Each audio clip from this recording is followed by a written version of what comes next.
Cette vidéo s'adresse à tous les fans de foot qui veulent comprendre comment la supposée évolution du fair play financier va impacter leur club sur les prochaines années. Je ne m'adresse pas uniquement aux fans de Chelsea qui veulent comprendre comment Chelsea arrive à dépenser autant et surtout pourquoi Chelsea va continuer à dépenser autant.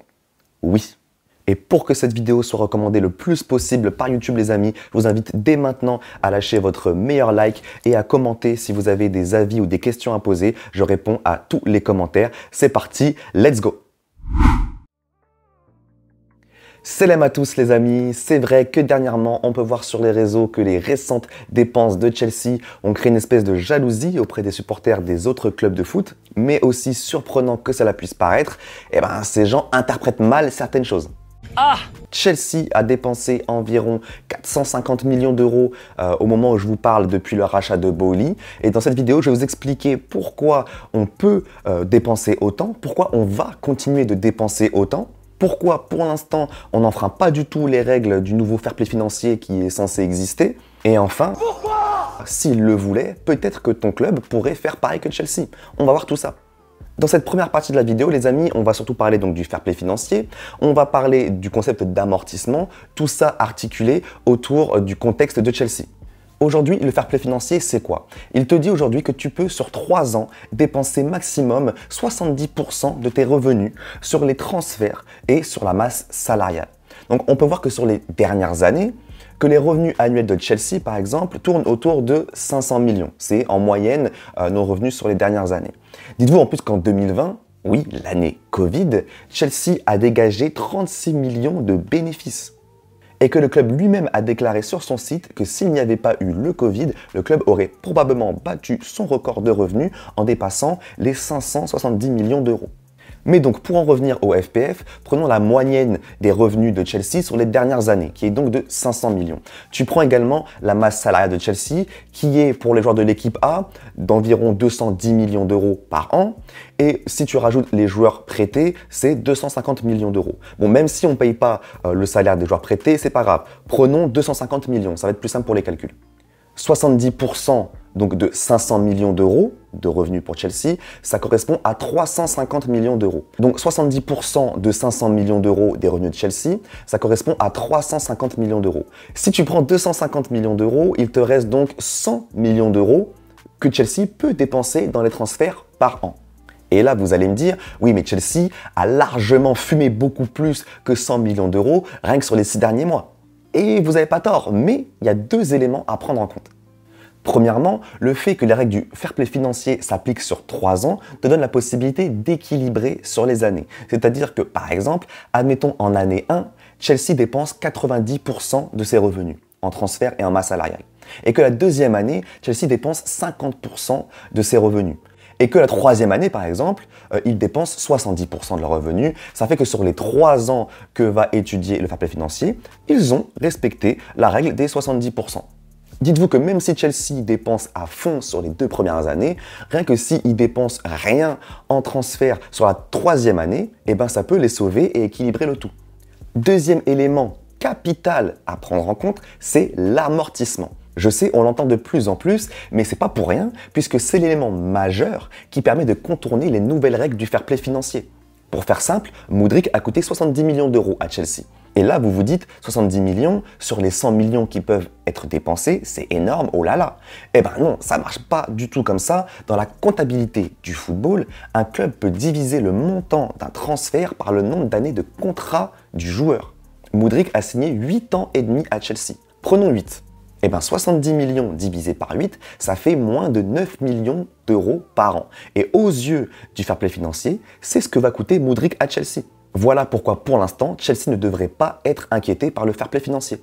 Concernant les bonus, par contre, il faut savoir que donc dans le deal de Mudryk, il y a 30 millions d'euros de bonus. Les bonus, eux, devront être versés en une fois. Dans ton exercice comptable, les 30 millions d'euros de bonus apparaîtront sur une année, les 30 millions en une fois sur une année.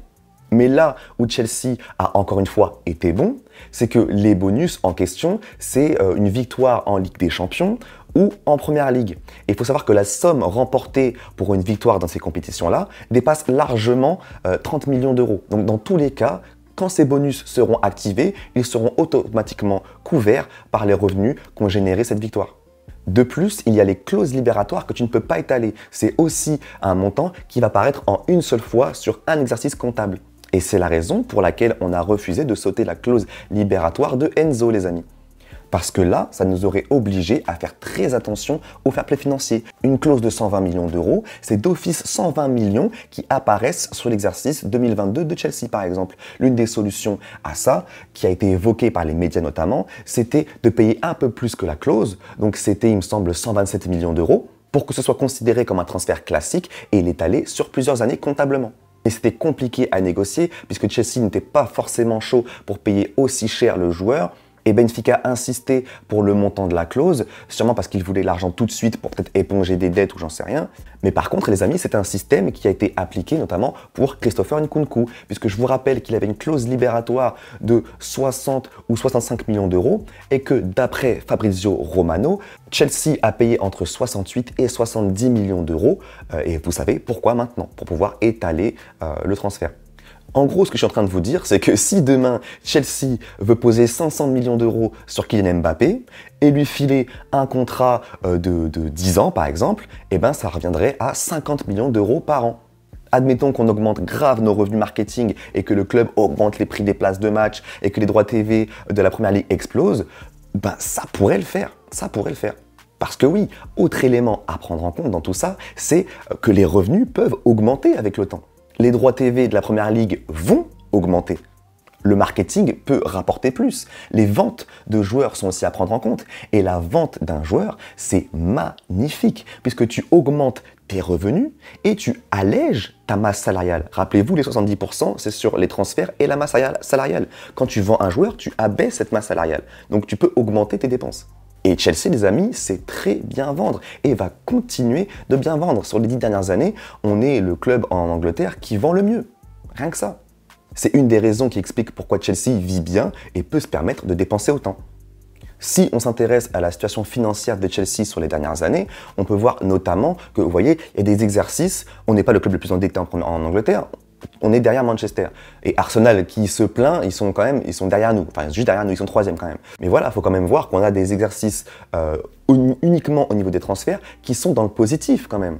Et sachant que là, on est uniquement sur les dépenses de transfert. Il faut comprendre que même là, s'il y a des exercices par rapport aux transferts qui sont dans le négatif, ça se trouve, sur l'année comptable globale, on est dans le positif parce qu'on a eu des revenus marketing colossaux, etc. Il faut savoir que la vente d'Hazard, qu'on a extrêmement bien vendue, donc à 100 millions d'euros en une seule fois, donc c'était le prix 100 millions d'euros, mais il y a des bonus derrière. Et quand le Real Madrid a gagné la Ligue des Champions et la Liga, il faut savoir qu'il y a plus, c'est estimé, hein, c'est pas sûr, personne n'est certain, mais c'est estimé plus de 30 millions d'euros de bonus qui ont été activés. Et ça n'apparaît pas dans ça, mais c'est des revenus qui sont venus s'ajouter, tout comme la Ligue des Champions qu'on a gagnée. Il faut savoir qu'un vainqueur de Ligue des Champions, il gagne plus de 80 millions d'euros. Donc ça aussi, c'est des revenus qu'on a eu en 2021 et qui nous permettent de dépenser de l'argent qu'on a au final. Et chose très importante, les amis, après le rachat donc, du club par Boehly, il s'est passé beaucoup de choses très importantes qui expliquent aussi pourquoi on peut faire ce qu'on fait. Pendant des années, on vous a dit et répété que Roman Abramovich, c'était le meilleur proprio de club en Europe sur le siècle. Vous nous avez pas cru, mais je vais vous expliquer pourquoi. Non seulement il a eu des résultats sportifs incroyables, mais en plus, il nous a fait ce petit cadeau d'adieu magnifique.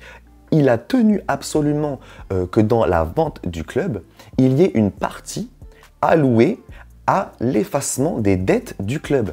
Dans les 5 milliards et quelques qui ont servi à acheter Chelsea, il y a une partie qui a servi à racheter les dettes du club. Ce qui fait qu'aujourd'hui, Chelsea fait partie des 4 clubs en Europe qui ne sont pas endettés. Et ça c'est magnifique.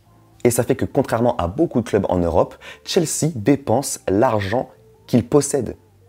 On a du cash. Aujourd'hui, Chelsea, c'est aussi un des éléments qui fait qu'on peut dépenser autant. C'est qu'on a l'argent en cash. On n'a pas de dette. Et ça, c'est grâce à Roman Abramovich et aussi grâce au fait que Boehly a la volonté, a l'envie de dépenser cet argent-là. Et donc, j'en viens à la question, pourquoi on dépense autant? Tout simplement parce que, comme je vous ai dit, Boehly arrive, début d'un nouveau projet, restructuration d'à peu près tout, donc ça demande beaucoup d'argent. C'est comme si demain, je vous dis, tu vas ouvrir, t'achètes un local pour ouvrir un restaurant. Tu vois? Au début, la première année, tes dépenses, tes coûts vont être colossaux puisque tu vas retaper ton local, tu vas acheter toutes les machines, etc. Tu te mets bien dès le début dans des dépenses que tu n'auras pas plus tard. Et c'est à peu près le même principe qu'en train de faire Boly. Il s'est dit, je préfère, au lieu d'acheter des joueurs petit à petit et les remplacer petit à petit, je fais un gros remue-ménage sur les premiers mercatos. Après, au moins, j'ai ma base et je peux me permettre de beaucoup moins dépenser. Voilà, j'espère que j'ai été clair dans cette première partie de la vidéo, qui va être très importante pour comprendre aussi la deuxième partie. Donc, pourquoi ton club ne dépense pas comme Chelsea? Comme on l'a vu précédemment, la haine autour des Chelsea qui dépensent trop, etc., c'est honteux! Elle est un peu ironique puisqu'elle vient de supporters de clubs qui sont plus endettés que Chelsea. Chelsea, au moins, dépense l'argent qu'il possède. Et si un club peut dépenser de l'argent, pourquoi il ne le ferait pas? Pourquoi? Les autres clubs ne dépensent pas comme Chelsea parce qu'ils n'ont peut-être pas le cash disponible vu qu'ils sont endettés. Donc ça passe par de l'emprunt, de l'argent fictif, etc. Donc c'est comme ça que l'économie fonctionne actuellement, globalement, mais quand même. Mais aussi parce qu'ils n'ont peut-être pas envie, pour différentes raisons. Il y a certains propriétaires qui n'ont pas envie de dépenser, d'accroître leurs dettes parce qu'ils sont sur le départ, comme les propriétaires de Manchester United ou de Liverpool, qui sont deux clubs qui sont à vendre, entre guillemets. Donc la première étape de tout ça, c'est avoir l'argent. La deuxième étape, c'est avoir envie de le dépenser. Et maintenant, vous comprenez que, si on prend l'exemple d'Arsenal par exemple, avec Mudryk, on sait maintenant que leur offre était aussi élevée que celle de Chelsea, mais que leur bonus, c'était des trucs difficilement réalisables, jugés trop difficiles à atteindre. La seule raison pour laquelle Arsenal l'a joué petit bras dans ce deal, c'est parce que c'est un club endetté, tenu par des proprios qui font attention pour pas que cette dette s'agrandisse en fait. Ça n'a rien à voir avec le fair play financier, puisqu'on a vu précédemment que dans tous les cas, comptablement, tu peux toujours trouver des solutions, des failles, ou signer le joueur plus longtemps pour l'amortissement, etc. Regardez par exemple les bonus. Avant, à l'époque, il y a 10-15 ans, il n'y avait pas de bonus, ça n'existait pas. Vu que la situation financière des clubs n'était pas surveillée d'aussi près par le fair play financier, qui n'existait pas, et que donc, en plus, tu risquais pas de sanctions financières si tu t'endettais, en fait, ben ça lâchait des grosses sommes comme ça en une fois, en fait. C'était pas un problème. Mais avec l'arrivée du FPF, les clubs ont dû commencer à réfléchir à des solutions d'étaler les paiements sur plusieurs exercices financiers. Maintenant, la nouvelle faille, c'est des contrats plus longs pour pouvoir étaler l'indemnité du transfert sur une période plus longue, tout simplement. Bref, tout ça pour vous dire qu'aujourd'hui, quand tu vois l'excellente santé financière des clubs de Première Ligue, qui génèrent beaucoup de revenus, je vous jure que si un club de PL veut dépenser, il peut. Maintenant, vous allez voir que si la vente de Liverpool et de Manchester United, par exemple, se fait dans les mêmes conditions que Chelsea, c'est-à-dire qu'il y a un rachat, un effacement des dettes, et que les nouveaux propriétaires de ces clubs-là ont l'intention de dépenser leur argent, vous allez voir qu'ils vont faire exactement comme Chelsea. C'est juste qu'aujourd'hui, le contexte de Chelsea est favorable à ça. Si on va du côté du PSG maintenant, par exemple, qui eux ont des problèmes différents. En soi, eux, ils ont le cash, puisque comme on a vu plus tôt, ils font partie des 4 clubs en Europe qui ne sont pas endettés. C'est un club en plus qui a des revenus immenses grâce à leur marketing international, etc.